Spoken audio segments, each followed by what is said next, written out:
for Putin, it's an important lifeline. China is effectively underwriting his war in Ukraine through substantially increased trade. Last year, trade between the two countries was at a record $240 billion. And China is buying substantial amounts of oil, filling the gap that was left by the end of oil sales to Europe. For China, it emerges as by far the stronger in this partnership. It has the upper hand, it is the stronger partner, it's getting cheap resources, it's getting status, and it's also, I think, in the eyes of Xi, tying down the West in Europe and drawing attention away from China's behavior in the Pacific, particularly its aggression in the South China Sea and around Taiwan. So, in a sense, it suits Xi at the moment to have this continue, and all of the time staying just behind the absolute red line of supplying weapons to Russia, although, of course, a lot of dual use items have gone there, which is very worrying for the West. Now, Vladimir Putin and Xi Jinping, the leaders of Russia and China, have vowed to cooperate against what they call the destructive and hostile US. They've agreed to strengthen military ties and economic partnership after talks in Beijing. Well, President Putin concludes his visit to China today. Let's get some insight from Ian Williams, former foreign correspondent in Moscow and Beijing and author of Fire of the Dragon, China's New Cold War. Morning, Ian. Good morning, Chloe.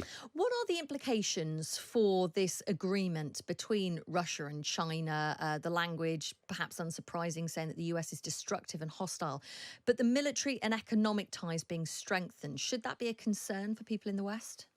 It is a concern, and I think it represents quite a considerable rebuke to Washington, to Brussels, to London, where politicians have been trying to persuade Xi to use his influence with Moscow and also to lessen his quite considerable support, economic and to the Russian military machine.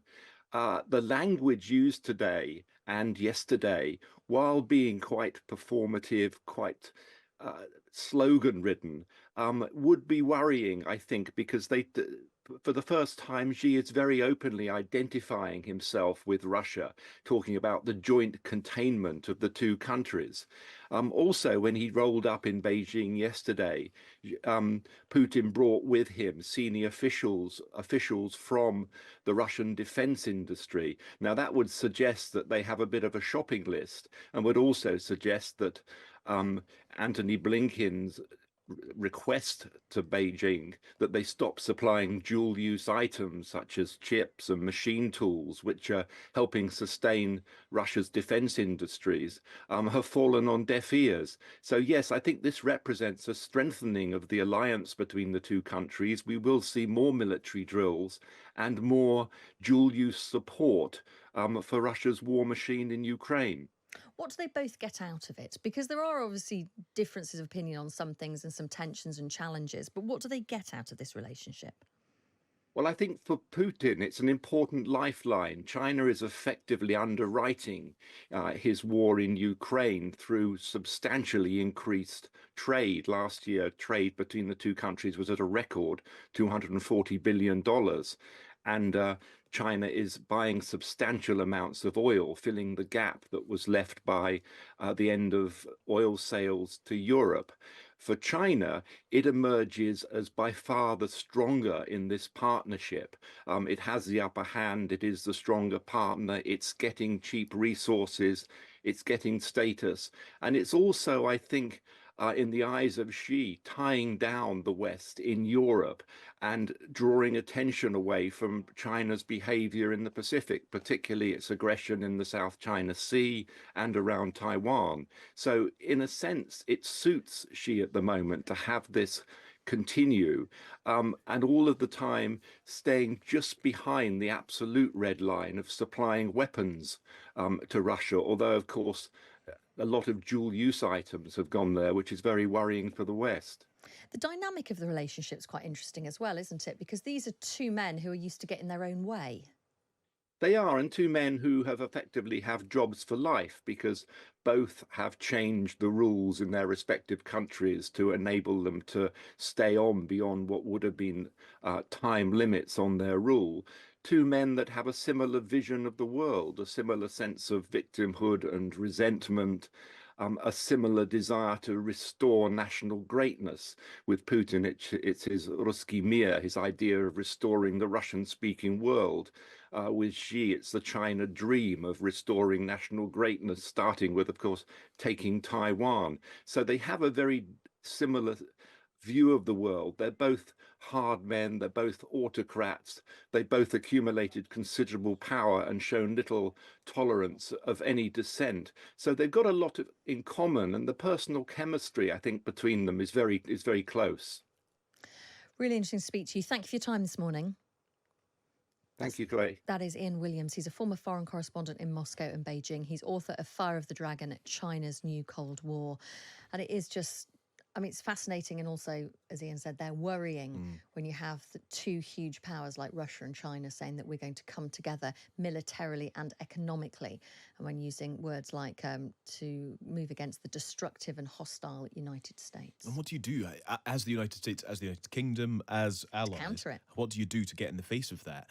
And there's so much strategy in not doing very much, actually, and sort of just letting them almost talk themselves over there. It's right. Donald Trump is great mates with Putin. That'll solve it. So if he gets elected, it'll all be sorted. That'll solve it. Let's move over to the Far East now, because the Russian President Vladimir Putin and the Chinese Premier Xi Jinping, well, they're in the midst of a 2-day meeting in Beijing. It's the third time the pair have met in the past year, and today we saw the two leaders praise their no-limits friendship and deep ties in an appearance before the media, while criticizing the United States military presence in the Asia-Pacific region. So what can we glean from this state visit so far? Let's talk to Samuel Greene, Professor of Russian Politics at King's College London and Director of the Democratic Resilience Programme at the Centre for European Policy Analysis. How's the resilience going, Samuel? It's a bit of pressure, well, judging by your previous conversation, not so hot. Not so hot. Okay, so we've seen the picture of the two leaders and their no-limits friendship being bolstered with the exchange of red books and documents. But outside of the optics, what's the real substance of this visit, do you think? Well, outside of the optics, look, the real substance of this visit is the fact that we don't actually get to see the real substance of this visit, right? This is a meeting between two leaders. Unlike we saw Xi in Paris, last week, in which they have to face the press, and Macron has to answer, to the French public and to the broader European public, what the nature of the relationship with China is. Neither Putin nor Xi are going to face difficult questions from their parliaments or their press corps or the broader public about what they're doing. They do need each other. Whether or not they really like each other, we don't really know, and we'll probably never really know, right? But they do, both serve a useful purpose. I think the reality is that, China cannot achieve and Russia cannot achieve what they're trying to do both domestically and internationally without some degree of support from the other, but that masks a real asymmetry, right? The dependency of Russia on China is orders of magnitude greater than the other way around. I'm just wondering how far Russia would go to give, how far China would go to give Russia cover, given that its a great trading partner is the United States, and it doesn't necessarily the US doesn't want to wag the finger at China, but it is slapping all kinds of sanctions and tariffs on companies that appear to be getting too close to Russia. Yeah, well, that's that's really the question. Russia has come to the conclusion that for it to achieve what it wants to achieve in the world, it really has to change and challenge the way that the world functions, particularly as a trading system and as a financial system. China has its own gripes, obviously, with that system and with the sense that it doesn't have enough power and leverage within that system. But broadly speaking, it has prospered from that system. It has become a great power, probably the second most powerful country in the world, as a result of that system, and is not necessarily interested in doing what Putin would very much like Beijing to do, and really helping to blow that system up. The question then becomes, one for President Biden, one for other Western leaders, for European leaders, about how do they deal with the very real concerns that they do have with China? China can be a difficult and in some cases a very aggressive power to deal with. People are rightly nervous about what China's intentions are in Taiwan and other parts of the Indo-Pacific. But there is a danger that if Western governments approach China exactly the same way they're approaching Russia, that if they approach it through sanctions, through using the international trading and financial system to impose penalties on it, then they may not give Xi much of a choice other than to solidarize with Putin and to try to dismantle those same institutions that that the West is trying to use to hem in Putin in his war in Ukraine. I'm just looking at a quote from Putin saying that China's proposals could, quote, lay the groundwork for a political and diplomatic process that would take into account Russia's security concerns and contribute to achieving a long-term and sustainable peace. Now, didn't the Chinese put forward a 12-point plan for peace and security in the Ukraine war? And of course, it was rejected by the Ukrainians. I'm assuming the Russians would have blessed it, given that they might have been party to China's thinking. Where are we with that, do you think? I don't think we're really anywhere with it. There will be later this summer a peace conference in Switzerland. China is not expected to be at the table. Russia will certainly not be at the table.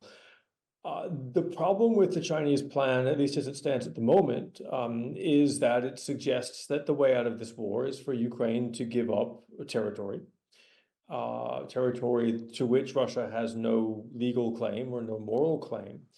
And not to really get anything in return for it, right? So even if you might occasionally find people in Ukraine or in the West who think that it's a good idea for Ukraine to acknowledge that there's some territory it might not get back, and I want to be clear, I'm not endorsing that idea.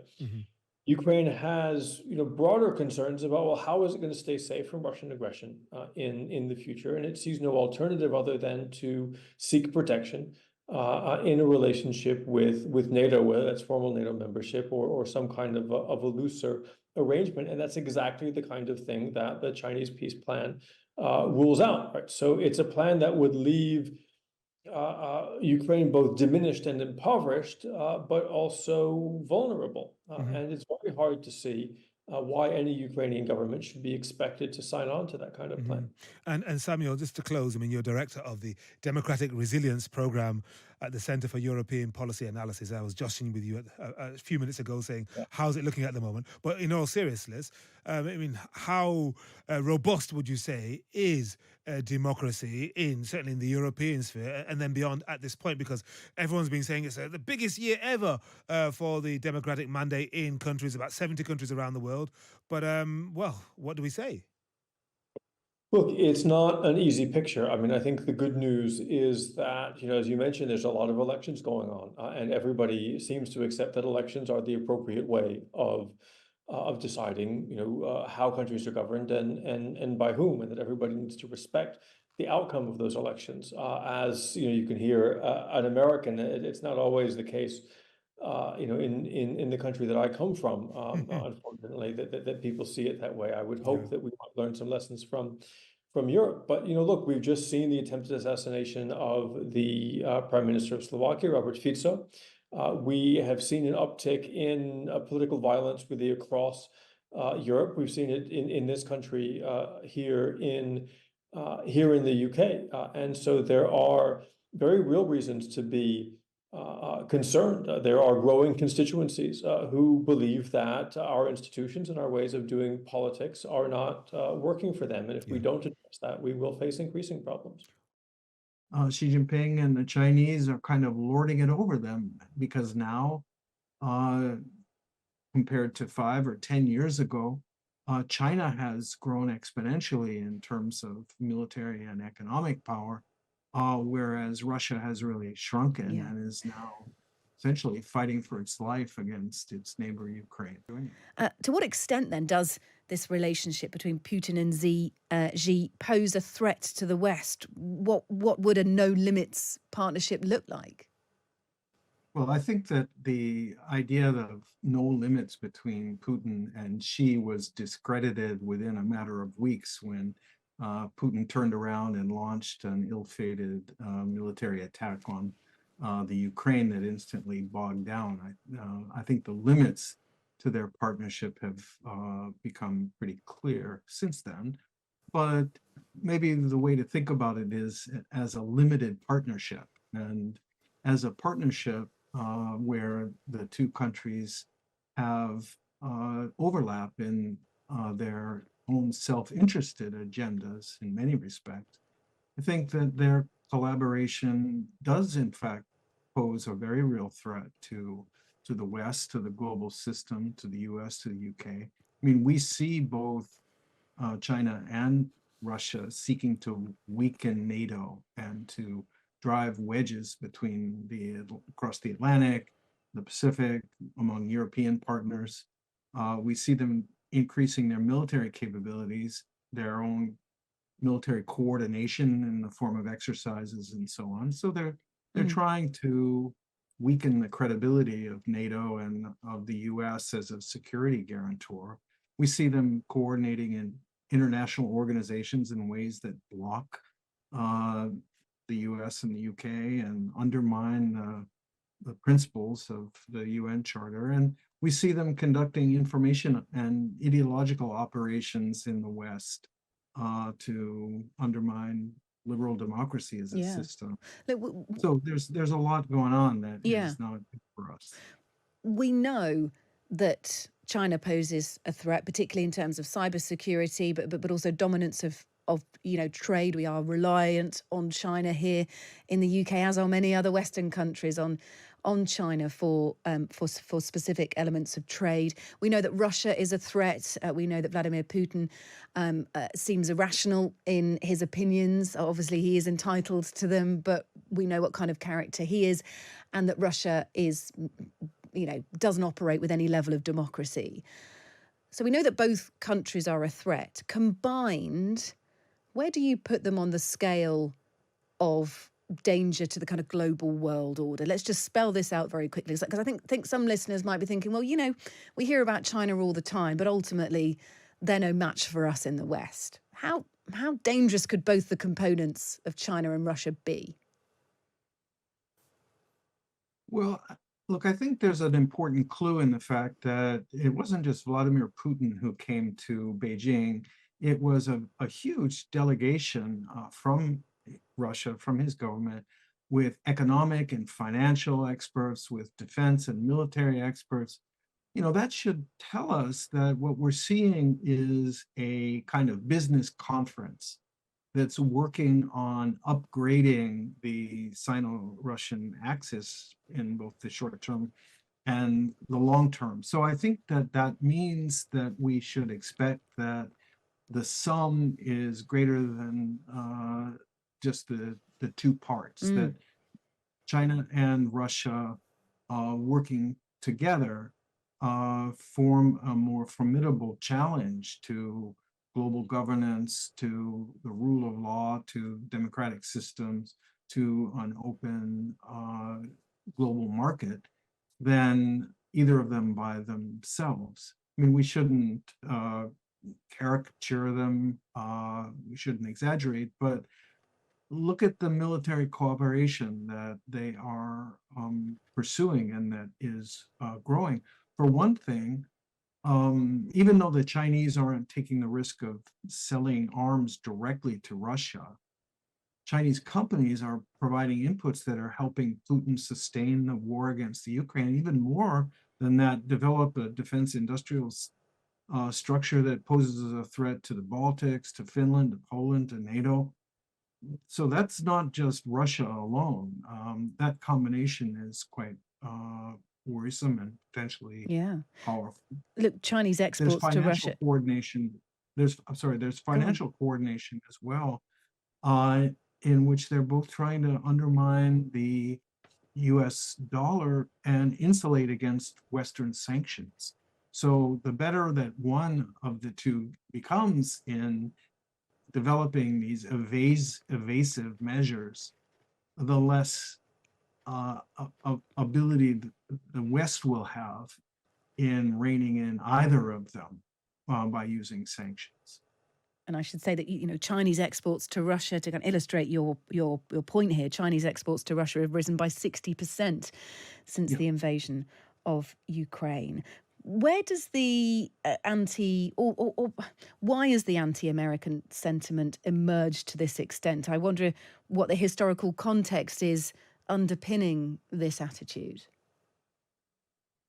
Yeah, I wouldn't start by describing it as anti-American. I think that first and foremost, these are two very nationalistic leaders, authoritarian leaders of countries that once enjoyed, glorious imperial status and have a dream of restoring their nations to what they consider to be a rightful place in global leadership.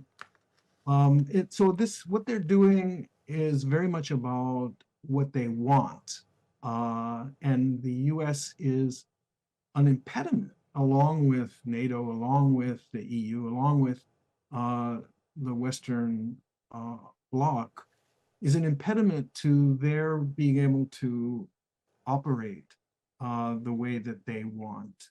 Yes, they feel threatened by the US, but more importantly, they are threatened to the extent that international institutions hold them and their leaders accountable for the way they treat their own people or what they do with their neighbors. So they're all Leninists. They see this in terms of struggle. And even though China and Russia are quite different, I think that the hostility and the tensions we're seeing towards the United States and towards the West aren't really a response to what the West is doing, but is an offshoot of the ambition they have to be able to exploit the international system without consequence. Yeah, yeah, and there's been mention today of how they both feel about close military political alliances in the Asia Pacific region. She says China is threatened by the development of pro-Western groupings such as AUKUS, Australia, UK, and the US, which might be soon joined by Japan. Could they turn on each other? Could Putin turn on Xi? Well, in many respects, they are very unnatural bedfellows. It is not an easy fit, and Russia and China have repeatedly clashed in their histories, including in the Cold War era, where there was a very profound and consequential divide between Moscow and Beijing. As I've said before, I think this is a marriage of convenience. They are brought together not by any kind of real common ideology or common ambition for global governance, but by self-interest, and that much of their cooperation is tactical. You see, for example, that the Chinese will not give the Russians what the Russians are asking for in terms of direct military support, because the Chinese are just not going to pay a price for any support they give to Putin. It's interesting that Xi Jinping hosts Putin just a week after his visit to Europe. Yeah, France, Serbia, Hungary. Yeah, yeah. And importantly, with the commission head, von der Leyen. So I think, on the one hand, he is protecting China's equities with the Europeans. He's reassuring them that, China's not really helping the Russians, don't you worry. Now, this week, he's protecting China's equities with Russia. The geopolitical partnership, yeah, but I think more importantly is for Xi Jinping, the reliable access to energy and to commodities at bargain basement prices.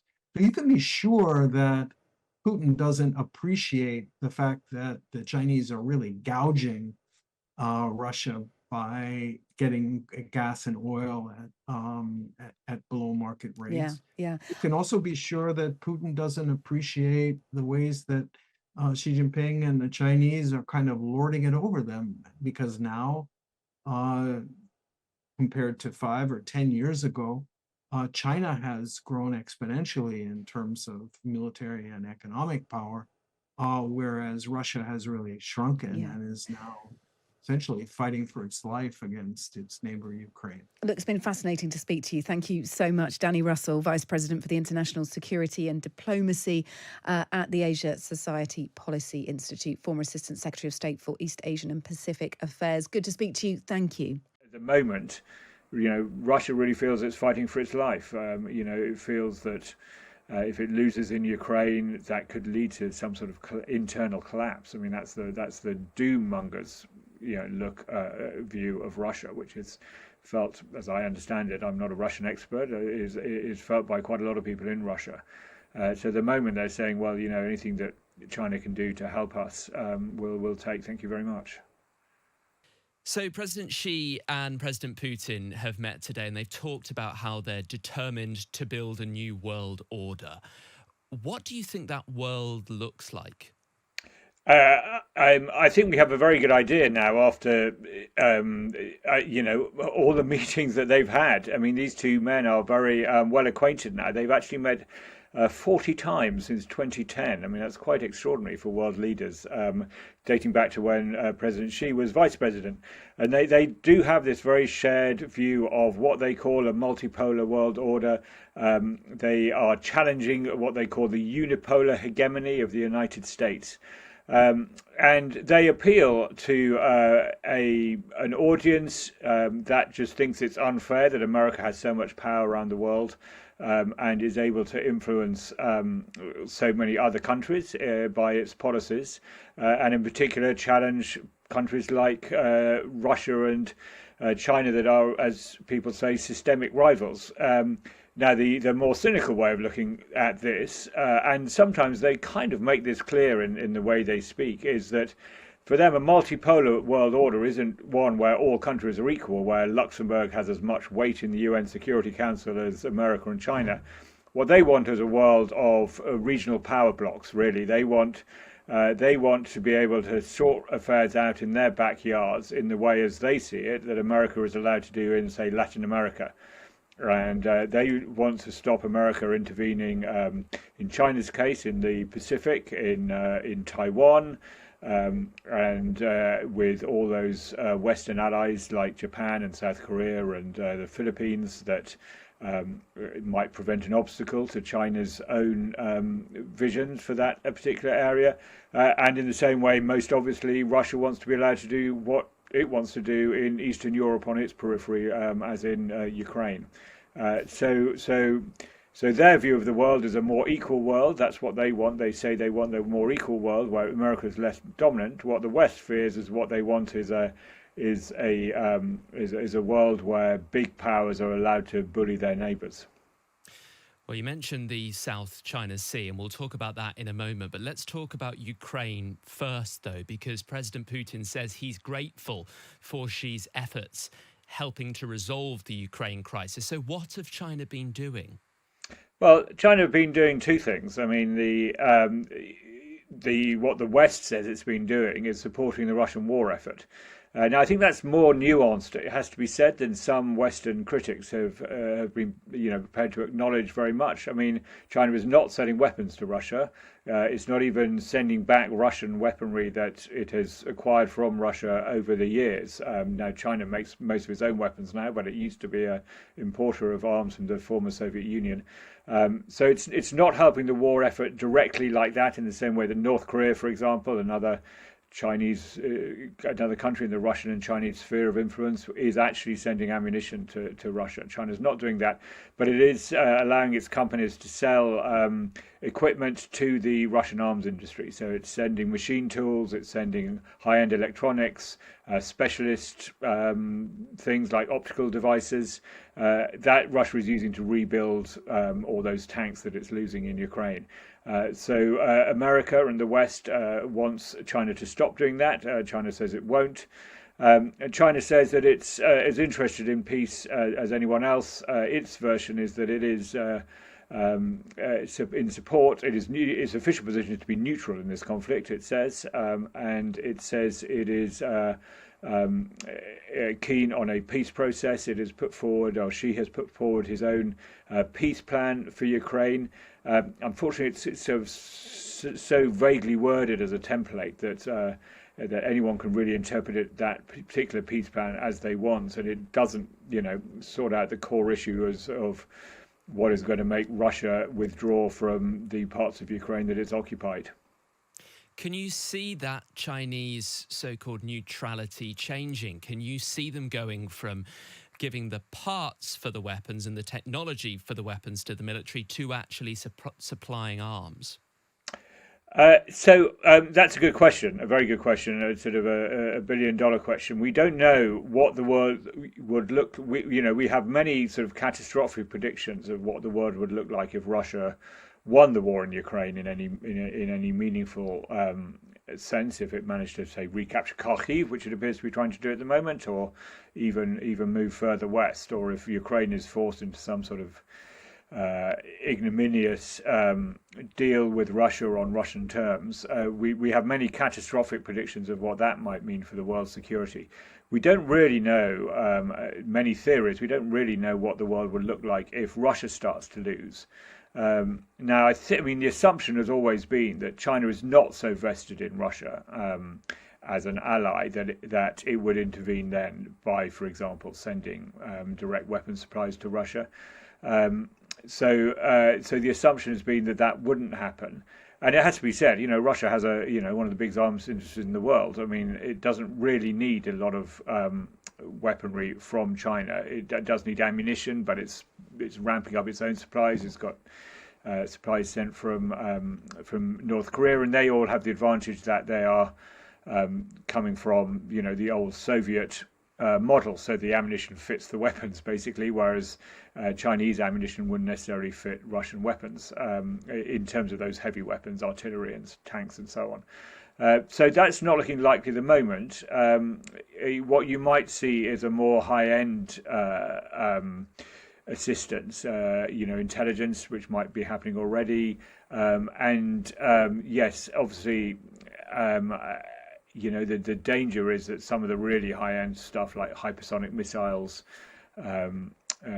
or very high-end drone technology might be useful to Russia. There's no sign of that at the moment, and I think China does have to still take some notice of what the West says. Obviously, the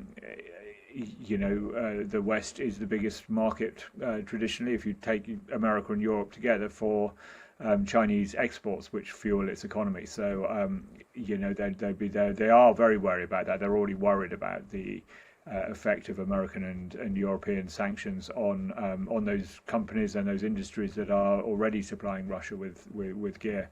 So, it's a good question. We don't quite know the answer. I think the assumption at the moment is China wouldn't actually shift further in a pro-Russian position in a very dramatic way. But can't be sure. Images of this meeting between the two leaders have been shown around the world. The lavish meeting between the two of them in these big palatial rooms. And the words of the two leaders have been beamed right across the world as well. What message do you think both China and Russia are trying to send to President Biden and other Western leaders as they watch this summit?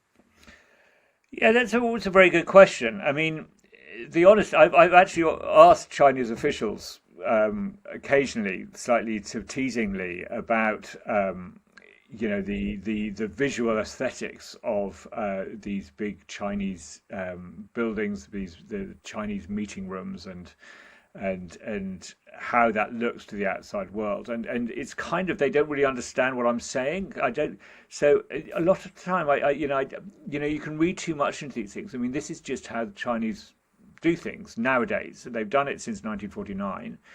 They bought into this kind of Soviet style. I mean, if you go to Tiananmen Square in Beijing, I mean, that's an incredibly Soviet piece of architecture with all these massive buildings around it, including the Great Hall of the People, the building you saw today with this huge, imposing colonnade and these vast, cavernous rooms all lined with red carpet inside. And for them, it's a very important symbol to them of what they call the continuity of New China. So, as we all know, China ran a very hardline Soviet-style Marxist state from 1949 until the death of Chairman Mao. And then, they changed their politics significantly in the late 70s and 80s when they opened up to the world. They changed their economic system to be a part state, part private hybrid, but very much a market economy where companies were expected to make profits and became very wealthy. And stylistically, the streets of China have changed utterly. They're much more. The more developed parts, they're much more westernized. It looks much more like any other East Asian country. But these great meetings, these great venues, the Great Hall of the People itself, the party congresses, they've kept exactly as they were, just to make the point that the Communist Party is still in control. That's the same as it was, and that message is very much directed internally. It's directed to its own people. It's not really intended to send a message to the outside world. What it does say, of course, is when you see Putin being given these honor guards on his regular visits. I mean, this is not like, when we talk about this being a state visit, it's not like America and Britain, where the American president will come to Britain on a state visit once every term in office, every 4 years. Putin was last in Beijing for one of these visits 7 months ago, and it's pretty regular that they go off and see each other, Xi and Putin. And it's the regularity that is sending a message to America. These are close friends. These are people who liaise with each other about their relationship with Europe, about their relationship with America, on military and security issues very closely. And they're saying, America, you can mess with that at your peril. You may be the greatest economy in the world, you may be the greatest military power in the world, when it comes to either of us, Russia or China, but do you really want to take us on both together? That doesn't mean to say there's a military alliance between Russia and China, but it is a strong message to America that you're not going to have it all your own way. The two countries then seem to have a strong bond that seems to be getting stronger. But is there tension there between the two leaders? I know China's been quite hesitant to completely, fully back Russia in Ukraine. Yeah, so it's a very interesting relationship with Russia. I mean, as you can imagine, whole books have been written about it, and China has been at war with Russia more recently than it's been at war with Britain or America. That's something that's very strongly in Chinese people's minds. And it wasn't a very big war. It was a little sort of border skirmishes during the Cultural Revolution, so in the late 60s. There were the relations collapsed between the Soviet Union and China after the death of Stalin, that did lead to some sort of pretty rough times. And there was reference to that this morning when they spoke. They both speak about that relationships go through difficult and better times. And I think it was Xi who said the relationship has not been easy for the relationship to get to where it is today. But the very fact that they can talk about things like that shows to me how this past is becoming less sensitive, and they are more confident in asserting their friendship. And there are niggles. I think Putin would like China to do more, but I think he's completely aware of the way Xi thinks about these things, and can see that actually there's in the long-term interests of China to get richer before it starts taking on America too directly and the West too directly. The other thing is on the technical issue of oil sales. So Russia is a big seller of oil and gas to China, and there's a certain annoyance that China struck very hard bargains. I mean, Russia, like Iran, which is also under sanctions, has, when it has a market still, has had to take discounts because buyers are saying, well, we have to be compensated for the risk of American sanctions against us for buying your oil. We know you don't have any. We know you need foreign currency. You need to sell us oil, so we'll take it at a discount. Thank you very much. And Russia thinks that's a bit sharp practice by the Chinese. So there's a bit of a niggle there. longer term, there is this question for Russia. I mean, China is now the second biggest economic power, and by some measures it's as big or bigger than America. It's certainly the growing power. It kind of dwarfs Russia now in terms of both economic and military might and general development. And so there are people saying, well, maybe Russia's just, because it doesn't want to play by the European rules and the American rules, it's just becoming a vassal to China. And that is something of a concern. But on the other hand, Putin is so proud, and he's engendered such a feeling of anti-Americanism amongst his support base that they're saying, well, we'd rather be vassals of China than of America. That's a big question for the future for Russia. But at the moment, Russia really feels it's fighting for its life. It feels that if it loses in Ukraine, that could lead to some sort of internal collapse. I mean, that's the doom mongers view of Russia, which is felt, as I understand it, I'm not a Russian expert, is felt by quite a lot of people in Russia. So at the moment they're saying, well, anything that China can do to help us, we'll take. Thank you very much. We've talked about Ukraine. Let's move focus now to another contested area, that of the South China Sea. Just to quote President Putin from this meeting, from this summit, we think it's necessary to move towards reliable and adequate security architecture in the Asia-Pacific region with no place for closed military political alliances. So what does further military collaboration between Russia and China mean for the situation in the South China Sea? Well, as you said, this goes right back to this issue that we were talking about of the multipolar world. I mean, America has provided security infrastructure, if you like to use these slightly think tanky phrases, for when you look at it, for its own backyard in America, for Europe since the Second World War. It's been our major ally. It's been the biggest component in NATO, protecting Western Europe, and of course in the Middle East as well. It's given security cover to its allies in the Middle East, and somewhat less noticeably from our side of the world, because it's a long way away, it's also been the major military power in the Pacific region. Obviously, it has military bases dating back to the Second World War and the Korean War in Korea, in South Korea, that is, of course, in Japan. And dotted around the Pacific, and China feels very constrained by that, particularly because of its desire ultimately to have Taiwan come back into under Beijing's rule, and also because China has a view that area, particularly the South China Sea, but that whole area around there is, if you like, a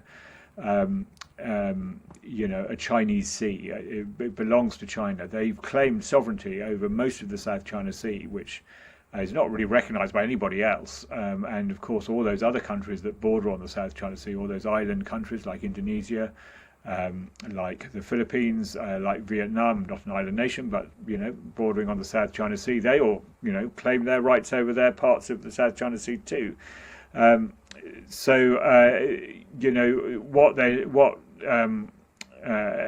China and Russia are saying is, well, this is our problem, we'll sort it out. America is saying, well, it's not your problem because you'll sort it out. All these countries are much weaker than you are, and they're American allies, and we will defend their interests. And you can see America starting to build strategic structures to help it do that. So you've seen AUKUS develop this naval submarine alliance between Britain, America and Australia. That's really was just to start off as a sort of submarine building pact, but has very, very quickly emerged into the nucleus of what China fears is going to be a Pacific NATO. Japan, Philippines are talking about joining that pact. Of course, the alliance with South Korea, which is primarily been seen as an issue to do with North Korea and the particularly difficult, if you like, nature of that state. But that's also an American ally. So China feels somewhat surrounded by America, but America says it's defending allies that would otherwise be bullied by China over issues like Taiwan, over issues like sovereignty in the South China Sea, freedom of navigation, and so on. So those blocks are emerging, and China obviously regards those pro-Western blocks as a threat. And it also particularly doesn't want to see NATO getting involved. I mean, NATO is also starting to look at this issue as part of the global competition between power blocks, between systems of government. So you've seen, Britain has sent warships to the Pacific. Even Germany has sent a warship to the Pacific to say, hello, we're also interested in what happens here. So again, China and Russia regard they have a common foe in these groups of nations that, as they see it, want to get together and constrain their freedom of movement as great powers as they see themselves. This is a vital relationship for Vladimir Putin because ultimately it's one of his only relationships with a major world power that he can draw on to support his ongoing invasion, his ongoing offensive across Ukraine, which is having a huge effect on Russia, on Russia's economy, on Russia's people, in terms of those that are being called up to fight and the effort that's being put towards the war effort. Now, Putin's arrived in Beijing to a pretty impressive welcome ceremony. It's the Russian president's first international state visit since the start of his really unprecedented fifth presidential term. And the meeting is the third with China this year. It comes really as Russia's invasion of Ukraine has not only sort of raged on for more than 2 years. This Russian offensive in northeast Ukraine has gained some ground. Jerome Starkey, the Sun's defence editor, is with us. Jerome, good morning. Morning, Rosie. Can you just start by explaining what Putin is aiming to get out of this visit and sort of this ever-growing closer relationship with China? Well, this is, in President Xi's words, I suppose, what friendship without limits looks like, although we really know that there are some limits to this. Vladimir Putin essentially wants two things.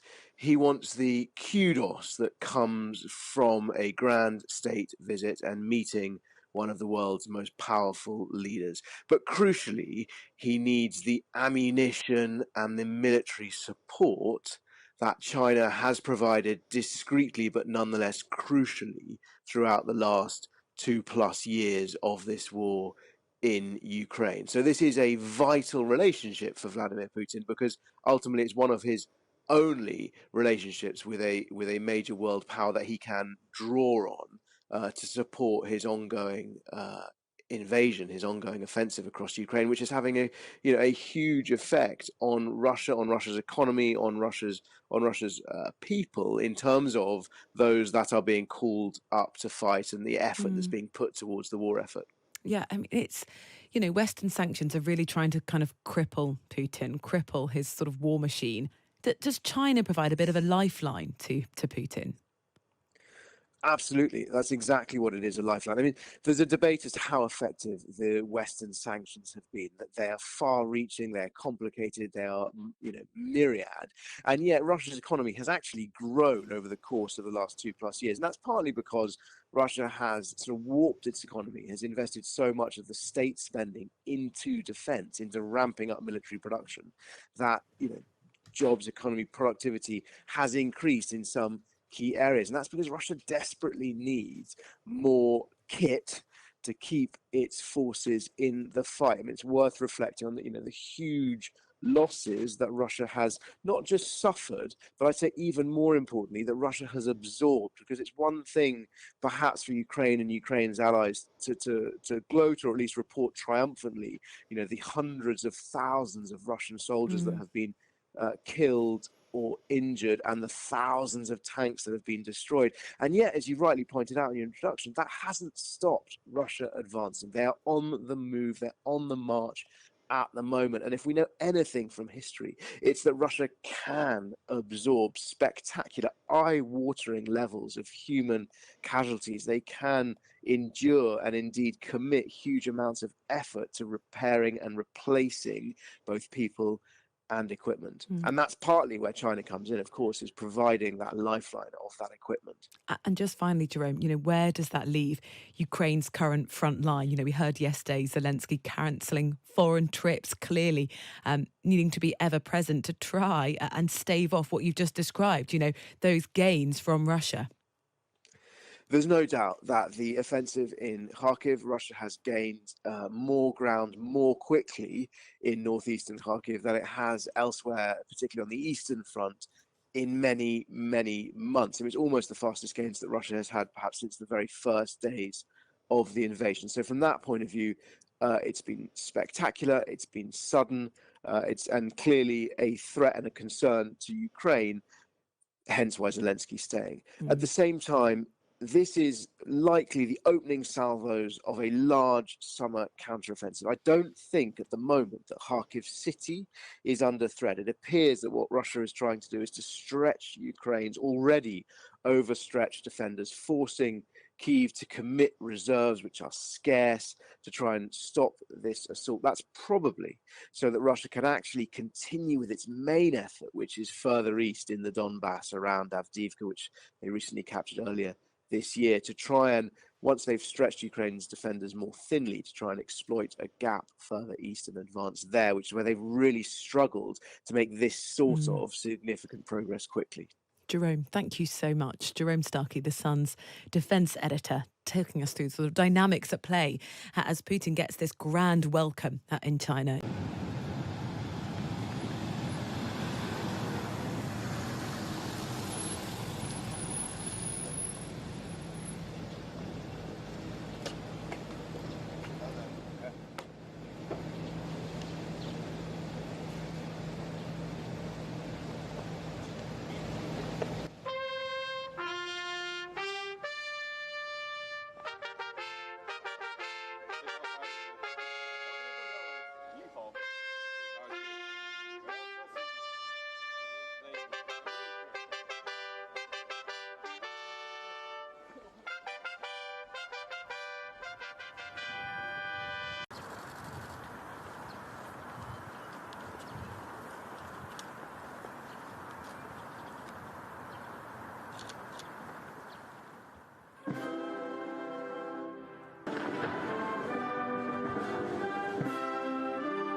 red line for Xi Jinping, and it does seem that he has told Vladimir Putin this, is the use of nuclear weapons. So it may just be that one of the reasons that Russia is holding back from using tactical nukes, which would be an absolute disaster, is that Xi Jinping has gotten the phone and possibly re-quoting the late great Meatloaf, you can do anything for our alliance, but you can't do that when it's something to a nuclear attack. It won't have escaped your notice that many foreign policy and security experts are telling us that the world is getting more dangerous. And perhaps the biggest concern is the way China and Russia are going closer to each other and are more hostile to the West. Well, you'll see that happening in the flesh today when Vladimir Putin visits President Xi in China. Putin is calling it the No Limits Partnership. Let's talk to one of the most respected China watchers, Rana Mitter. He's Professor of US-Asia Relations at the Harvard Kennedy School. Morning to you, Rana. Morning, Stig. It's always great to be on with you and Asma. You know, I think of the two of you as stigma, but only in the best possible way. I think stigma is good. We had another one. No, didn't I we? don't like it. Mirabelle. Yeah. I thought was quite nice. But anyway, Putin, I can see why Putin wants China, because it's an authoritarian regime that gives him cover, it gives him economic support, it might even give him military support. What does China want from Putin? I think that essentially what China wants from Vladimir Putin is a sort of global authoritarian backup. In other words, that China, under Xi Jinping, feels quite confident in many ways at the moment. The economy in China is stalling somewhat, but it's not in a disaster zone. And I think that Xi Jinping and the Communist Party feel that by making new alliances in the global south, what we used to call the third world, and by trying to pick off various European actors, Xi was just in Hungary and in Serbia last week, as well as in France, they can make enough alliances to essentially keep China afloat geopolitically.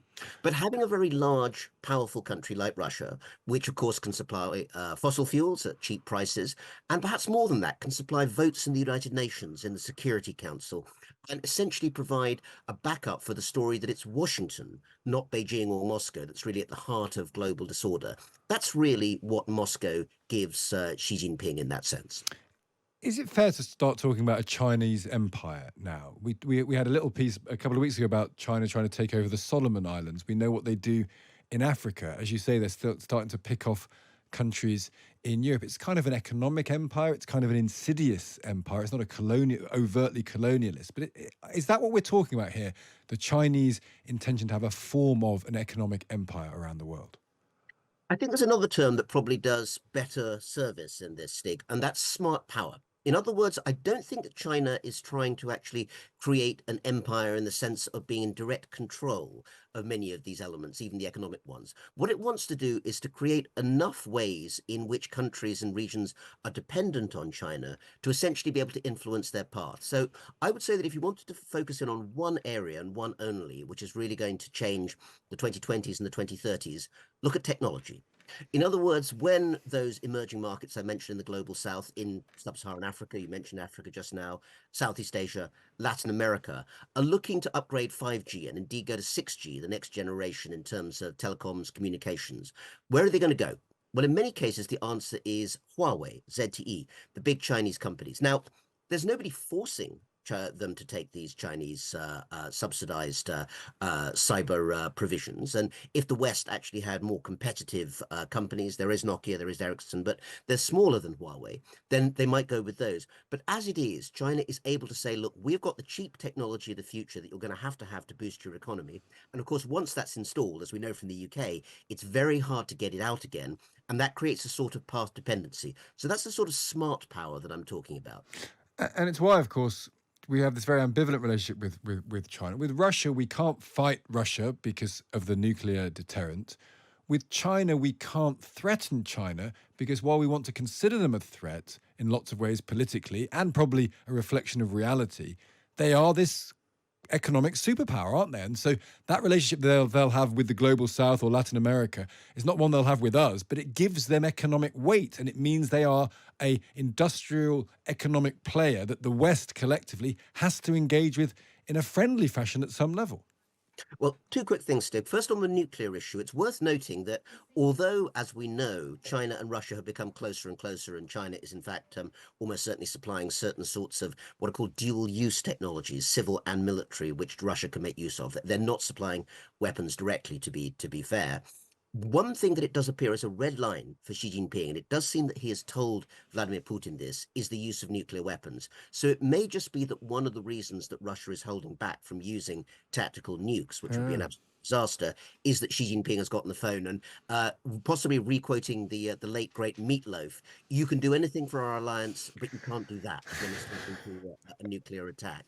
In terms of the economic side of things, I think the picture you've drawn is very fair. But I think it's also fair to say that this is something that, in a sense, the West is also letting China do.